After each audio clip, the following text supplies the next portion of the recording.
¿Cómo están? Muy buenos días. Me da muchísimo gusto, como siempre, que me acompañen. Fíjense, para la Organización Mundial de la Salud, las enfermedades mentales son el principal problema de salud pública. En 2030, la neurosis podría ser la principal causa de discapacidad mental en México. De dormir en exceso al insomnio, de la alegría a la tristeza, a la depresión o a la ira. Así sus sentimientos. Así durante más de 10 años vivió esta mexicana. Me enojaba mucho, pero me enojaba que perdía el control al punto de agredir físicamente y verbalmente a los demás, a los que me rodeaban, a sentirme triste, pero llegar también al punto de no querer salir, no hablar con nadie, no querer comer, no hacer absolutamente nada. En México, el 28% de la población ha padecido o padece un trastorno psiquiátrico, lo que significa que casi 3 de cada 10 personas en México tienen problemas de salud mental, como fobias, ansiedad y depresión. Recuerdo que solamente me decían que, pues así la palabra, que estaba loca, ¿no? O sea, que las personas normales no sentían todas esas cosas, que no sabía ponerle nombre y solamente sentía. Y sí, efectivamente sentía que me estaba volviendo loca porque tenía muchos pensamientos negativos. Hasta la década de los 80, la Organización Mundial de la Salud consideraba la neurosis como un trastorno psíquico sin una alteración orgánica demostrable. Y aunque coloquialmente el término neurosis o neurótico se sigue utilizando, la OMS clasifica psiquiátricamente esta enfermedad dentro de los trastornos del humor afectivos, considerados como el principal problema de salud pública en el mundo. Hubo un intento de suicidio, entonces sabía que algo no estaba caminando bien en mi vida, pero no sabía qué es lo que realmente me pasaba hasta que llegué a Neuróticos Anónimos. Desde hace 12 años, esta analista en sistemas acude a Neuróticos Anónimos Asociación Civil.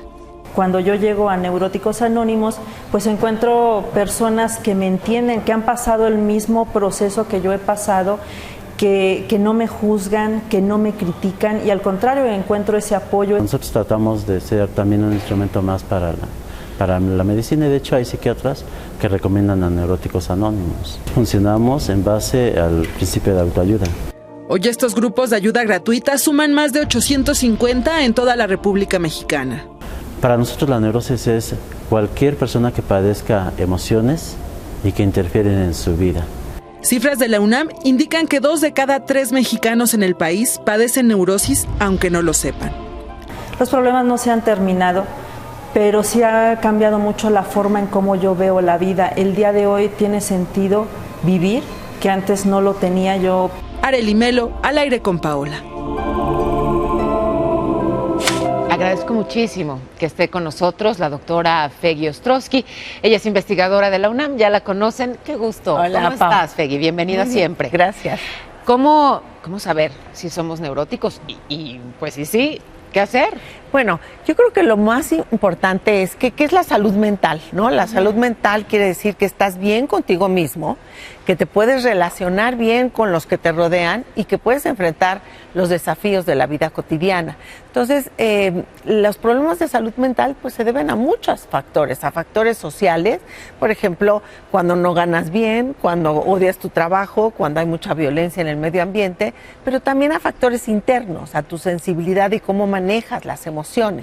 Y entonces existe como una línea muy tenue entre lo que es normal y lo que es patología, porque es normal estar triste, pero es patológico estar deprimido, ¿no?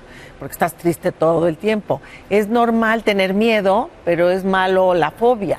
La fobia es un miedo desproporcionado y tienes fobia a las alturas, fobia a no salir de la casa, o es normal la agresión, pero anormal la violencia.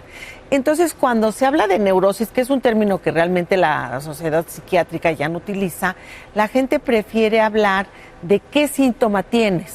Si tienes trastornos del dormir, si tienes trastornos del estado de ánimo, si estás muy triste o estás demasiado contento y que oscilas mucho en tus estados de ánimo, si por ejemplo eres demasiado ordenado y muy rígido y entonces tienes que seguir ciertas rutinas, que es el trastorno obsesivo compulsivo, y entonces tienes que identificar todos esos factores para ver cómo tratarlo. Pero esto se puede tratar. El neurótico lo que tiene es que tiene pensamientos distorsionados Y entonces estos pensamientos afectan tus emociones y te vuelves muy rígido y no resuelves tus problemas. A ver, pero importante entonces esto que dices, enlistabas, digamos que diferentes pues trastornos o diferentes formas de neurosis, pero es un término que ya no usan los psiquiatras. No se usa trastornos del estado de ánimo, o tiene insomnio, tiene fobia, tiene bipolaridad.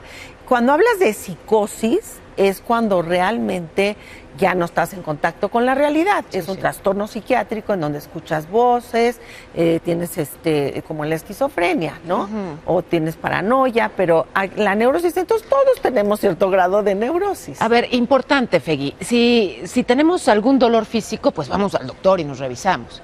Pero cuando se trata de un asunto de salud mental, muchas de las veces lo dejamos pasar. Lo dejamos pasar y entonces tenemos muy mala salud mental, porque nos las pasamos muy mal nosotros. La vida es una oportunidad, ¿no?